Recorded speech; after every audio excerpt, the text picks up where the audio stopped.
मित्रांनो नमस्ते. मी स्वप्नील नरोटे, समर्पण सेवा संस्थेचे आणि समर्थ रुग्णालय सर्वे.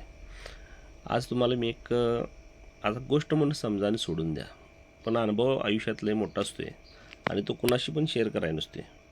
काही लोक म्हणतात ना, जनसेवा ईश्वर सेवा, हे ते त्या लोकांसाठी ही गोष्ट आहे. 2010चा विषय आहे. हातकणंगलेमधनं मी आय जी एममध्ये गेलो होतो. आय जी एममधून मला एक पेशंट खूप सिरियस, म्हणजे नो गॅरंटीमधला पेशंट घेऊन गोव्याला जायचं होतं पणजीला. ते भाडं वगैरे ठरलं होतं सगळं माझं.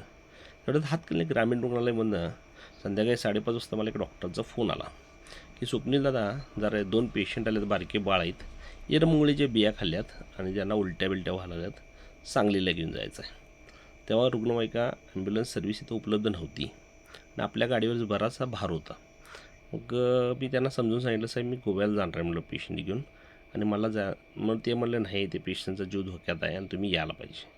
मग त्या नातेवाईकांना आणि डॉक्टरांना मी फोनवर सांगितलं की साहेब, ते पेशंट मी गाडीत घालतो आणि आय जी एम हॉस्पिटल ह्याच्यापेक्षा मोठं आहे, तिथं घेऊन जातो आणि जर तिथं गरज पडली तर तिथल्या ॲम्ब्युलन्समधून सांगलीला पोच करतील. हा ठीक आहे म्हणले. तो पेशंटच्या नातेवाईकांना मी तिथंच सांगून आलो, बाबा थोड्या वेळात मी येतो, आणि इकडं आलो निघून. इथं आल्यानंतर त्या नातेवाईकांनी सांगितले, नाही दादा, इचलकरंजीला नको, आम्हाला तुम्ही सांगलीला घेऊन चला. आणि त्यावेळी 2009ला काय तर 900 रुपये भाडं होतं ॲम्ब्युलन्सचं. ते मला म्हणले, तुम्हाला तिथे गेल्या आम्ही भाडं देतो. पेशंट गाडीत घातला, सांगलीला गेलो. सांगलीत गेल्यानंतर त्याचा एक नातेवाईक येणार होता, तो आला. डॉक्टरांना डॉक्टर म्हणले दुसऱ्या तिसऱ्या मजल्यावर ICU आहे बारक्या बाळांचा. तिथं त्या पोरांना मी खांद्यावर टाकून पळवत घेऊन गेलो. तोंडातून ते फेस वगैरे येत होता.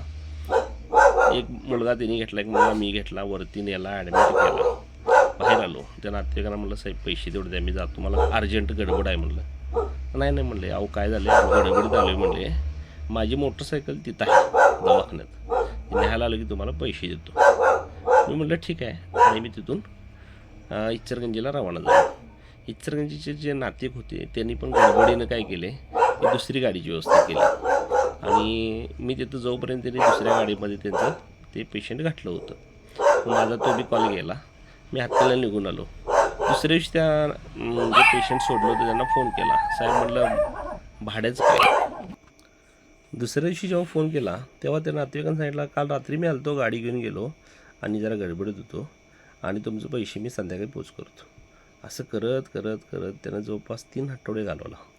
मी पण काय केलो, मला काय ते 900 रुपये असा लय मोठा फरक पडत नव्हता. त्या 2 पोरांचा जीव वाचला यातच आम्हाला समाधान होतं. पण म्हणलं ह्याची मजा करायची म्हणून मी पण त्याला 3 आठवडे फोन करत राहिलो. आज देतो, आता देतो, थोड्या वेळात देतो, या आलो आहे, गाडीवर आहे, असं सांगत त्यानं खोटं बोलला. 3 आठवड्यानं जेव्हा मी त्याच्या घरी गेलो तेव्हा तिथली परिस्थिती बघितली तर त्याच्या घरातलीच परिस्थिती भयानक होती. मग त्यांच्यातले जे बाकीचे लोक आहेत त्यातल्या एकानं मला सांगितलं, स्वप्नील नाही, ही परिस्थिती अशी आहे आणि आम्ही एक 500 रुपये तुला देतो आणि असू दे, सोडून दे. आणि त्यानंतर आम्ही तिथून निघून आलो. आणि त्याच माणसाचा त्यानंतर 8 महिन्यानंतर सांगली कोल्हापूर हायवेला देवकाते मळ्याजवळ आयशर टेम्पोचा अपघात झाला. 2 त्यात खलास झाली होती अळतेची, आणि 2 जखमी होती, आणि त्या जखमीमध्ये एक तोच व्यक्ती होता, आणि त्याचा पाय मोडला होता मांडीतनं. मग मी गाडीचा पूर्ण चेंदामेंदा झाल्यामुळं लोकांना काढणं शक्य नव्हतं. पुढची काच काढून त्यातनं आत घुसून एकेकाला उचलून बाहेर काढत होतो.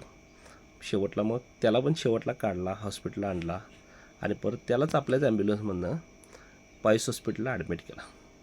दादानं सांगायचं तात्पर्य हेच आहे की वेळ फिरून येत्या.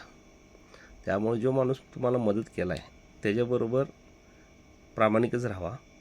अडचण असते, दुःख असते, प्रत्येकाला आहे, आम्हाला पण आहे. आमची गाडी बाहेर गेली की ड्रायव्हरला आल्या पैसे द्यावे लागतात. पेट्रोल आला, मेंटेनन्स आला, टॅक्स, इन्शुरन्स, पासिंगचा खर्च आला. हे सगळेजण बघितलं तर काही जास्त उरत नाही. लोकांना वाटतं लई मोठा आहे, आम्ही लई गर्भश्रीमंत आहे म्हणून हे काम करतो आहे, असा विषय नाही. काहीतरी परिस्थितीमुळे आम्ही हे काम करतो आहे, आणि आमचासुद्धा उदरनिर्वाह त्यावरच असते. ह्याचा पण तुम्ही सर्वांनी विचार करा. नमस्ते.